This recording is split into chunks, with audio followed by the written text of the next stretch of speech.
Okay, to switch back and forth between GDM3 and SDDM display managers in Ubuntu 23.04,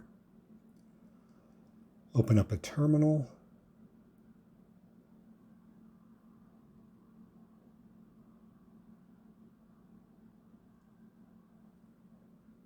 And then type sudo dpkg-reconfigure SDDM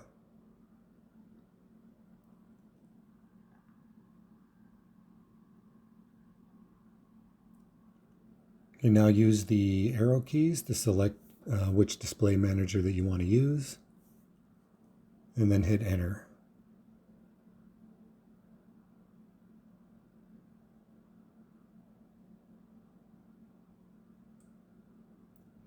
Okay, now just log out and log back in. That's all there is to it. Thanks for watching.